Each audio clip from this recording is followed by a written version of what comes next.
Some of Katie's potential Bachelorette guys may not have made the cut based on their Instagram activity. Hey guys, welcome back to another shared news from home. We're doing some detective work on Katie's Bachelorette guys, but before we get into it, if you're new here, be sure to subscribe to our channel and ring the bell so you don't miss out on any future videos. As always, I'm your host, Gabby, and I'm joined by Mariah Davis today. So we've seen some of the men that are possibly going to be in the running to date Miss Katie Thurston on the next season of The Bachelorette, and we've fallen in love with some of the guys too. But before we get too attached, there may be some telltale signs that some of our favorites go home early or don't make it on the show at all. With the quarantine restrictions, some of the guys who are chosen might not make the cut. You know, they always pick a lot more than they actually need. So it's kind of up in the air right now. But Mariah, before we get into all the details, I want to know, who are some of your favorites already from the names that have been released? Quartney is definitely my number one favorite right now. I think I just thought he was really, really handsome.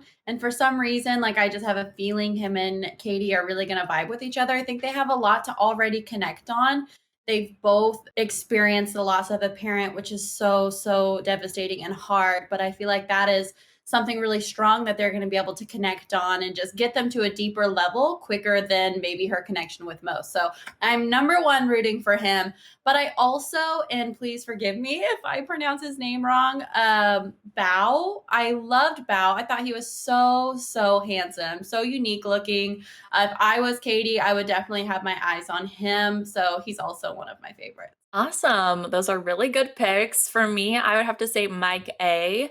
He actually lost his wife to breast cancer not long ago, and he has a child with her. So I feel like that is just something that Katie is going to be drawn to with him. And he's 36. He's nice and old. He's nice and mature, ready to, move on. So I Right. really think they are going to hit it off. And I totally agree with you, Bao, as well. He was one of the main people that everyone was obsessing over because he is so handsome.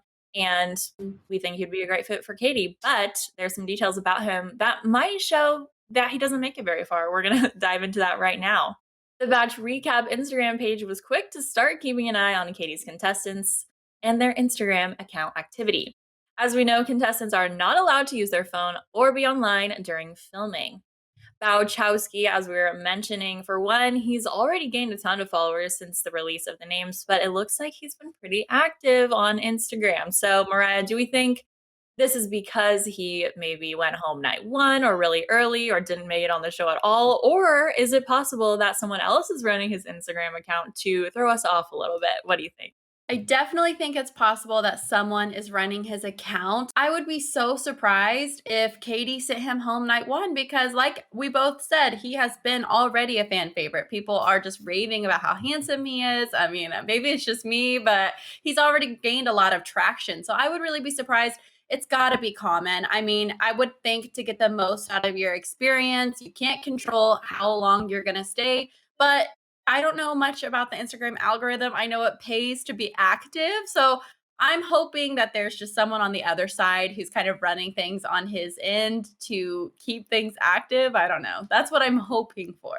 Me too, me too. I would love to see him go really far on Katie's season. Another clue we saw on the gram was that Austin Tinsley accepted Brendan Torres's follower request, who is also a contestant. So maybe they both came and went. They were both on the show for a few weeks, became friends, and then now they're trying to be Instagram friends. That's definitely a possibility. I'm wondering, Mariah, don't we think that all of these contestants would stop their Instagram activity because they know people like us are watching for little details like that? Or do we think these guys just don't know how intense the Bachelor following is and the fans, they're going to be watching their every move? Maybe they just haven't figured it out yet. To already follow each other, I mean, that kind of takes me back to the last point I made about having someone kind of control your social medias while you're in the house.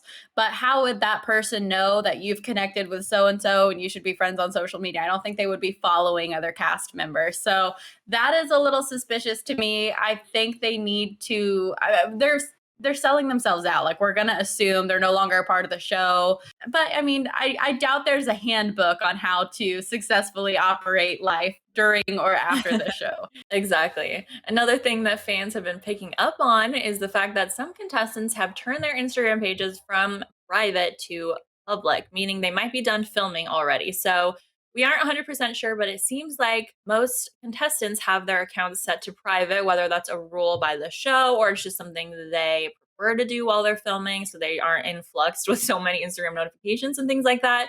It seems like they usually start out private and then when they're done with the show and they can move on with their lives, they turn it to public. So there's been a few guys who have done that, which might be another sign that they're back out into the free world and not, stuck on set filming anymore. Do you think that is also a possibility? Oh, for sure. I mean, if there is someone who's controlling their social media, then I guess, yeah, there's always that possibility. But if there's some type of rule to where if you're in the house, you have to be on private during filming, which I don't know that, but if there is, then it makes sense that if they made their accounts public, then they would have been cut from the show already. So sucks for them. Either way, I hope that they get a good experience from whatever they're left with. Exactly.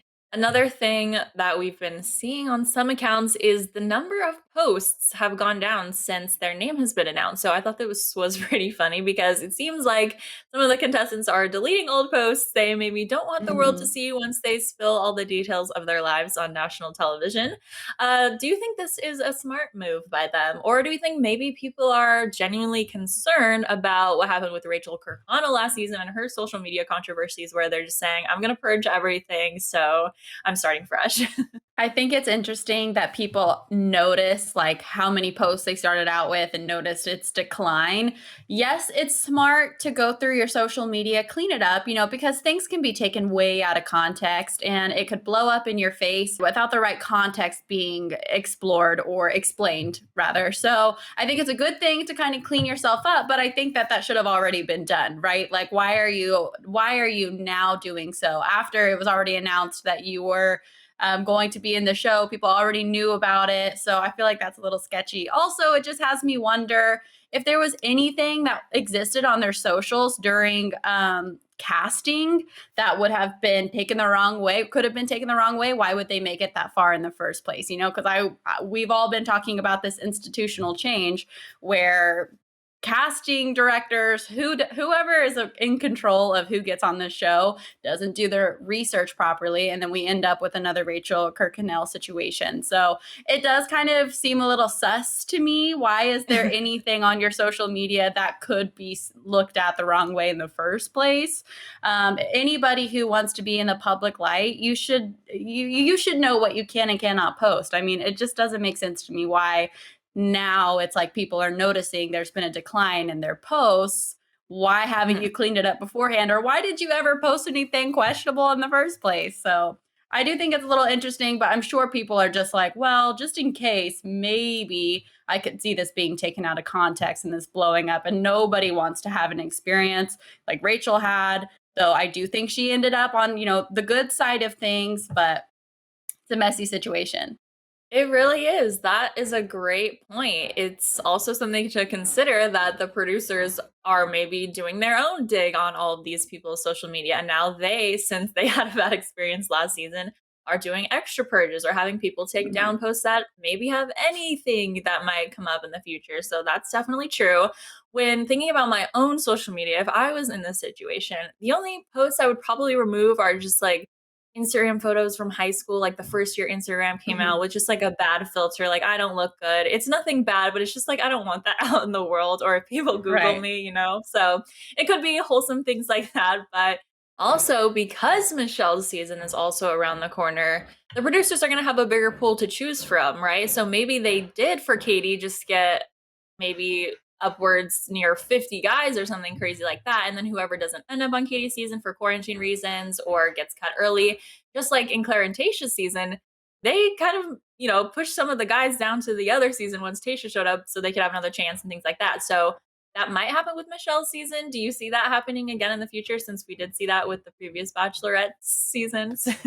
I would assume so because I would imagine the casting procedure is very extensive. I bet it takes a lot of time. They have to get to know these men and see if they're a good fit for the show, but then also if they're a good fit for the Bachelor or Bachelorette. So I think that they would go ahead and draw in the pool of people that they've already been through stuff with, they already know extensively. But I also think, again, you want to have people on the show that you've interviewed that you think will be a good fit for Michelle or whoever the Bachelor, Bachelorette is in that moment. But also not just who is necessarily compatible, but who's like way not compatible, right? Because they want to have someone stir the pot. They're always going to pick a couple villains to choose from. So it's going to be interesting. I do think if we see anybody go home really, really early on, there's a huge chance that they could make another appearance on Michelle's season. But I, for one, if I was Michelle, I would be like, I don't want anybody's like leftovers. I want all freshmen who like only want to be here for me. So I don't know quite how I feel about that. Well, Zach was one of Claire's guys, and he's happily engaged to Tayshia, so it is possible.